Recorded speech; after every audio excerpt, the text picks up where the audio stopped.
গিয়েছিলাম, আমরা ওই পার দিয়ে গিয়েছিলাম, ওই পার দিয়ে গিয়েছিলাম। আপনারা সবাই জানেন যে গত 15-20 বছর ধরে যে উন্নয়ন হয়েছে সেটা শুধুমাত্র ঢাকা এবং বড় শহরে হয়েছে। এবং ওই যে তেলা মাথায় তেল, যেখানে আছে, রাস্তা আছে, সেখানে মেট্রো হয়েছে, যেখানে নানান রকম জিনিস হচ্ছে, মেগা প্রকল্পের নামে নানান রকম হয়েছে। এবং এগুলো করা হয়েছে প্রধানত যে এগুলো সরকারের অর্থ আত্মসাৎ করার জন্য এইসব প্রকল্প।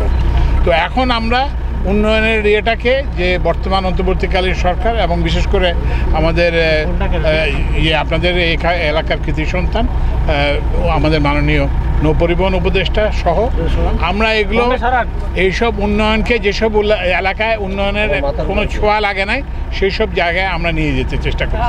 বান্ডেল থাকলে প্রতি সেনমানিতে টাকা বাঁচবে। বিকাশ সেনমানি বান্ডেল কিনে জিতুন প্রতি লেনদেনে।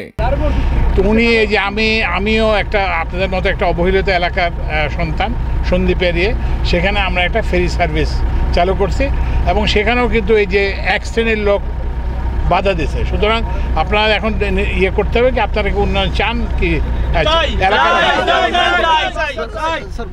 তো এইটা আপনারা করতে হবে, আপনার চিন্তা করতে হবে। এবং একটা যদি দেখা যায় যে জনগণ সহযোগিতা করতেছে, তাহলে আমরা বেশিভাবে আপনাদেরকে সহযোগিতা করতে পারবো। আমরা এই যে এরপরে আমরা একটা বীরগঞ্জে একটা ব্রিজ করার জন্য আমরা অনুমোদন দিয়েছি। আমি ওনার সঙ্গে এসছি ওনার সঙ্গে এই ব্রিজটা দেখার জন্য। ওইটার বিষয়টা একটু বলবেন, ওটা কতদূর কি অবস্থা? আমি ওইটা অনুমোদিত হয়ে গেছে, এখন ফিজিবিলিটি স্টাডি হয়ে কাজ শুরু হয়ে যাবে। আমরা আশা করতেছি যে আগামী অক্টোবর মাস নাগাদ কাজ শুরু করতে পারবো।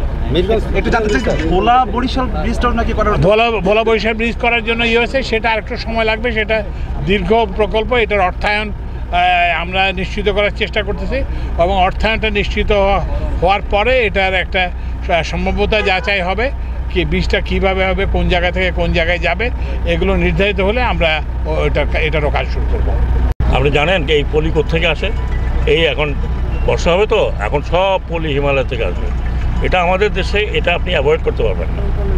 প্রতি বছরই পলি আসবে, কারণ আমাদের সব উপর থেকে আসছে, আমরা তো নিচে।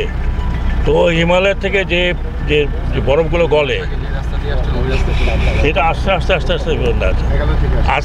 আজকে আমি করে দেবো ড্রেজিং, 1 বছর পরে আবার ড্রেজিং করতে হবে। কারণ আমাদের কোনো নদী বন্দর, আমাদের কোনো কী বলে সিপোর্ট ড্রেজিং ছাড়া চলছে না।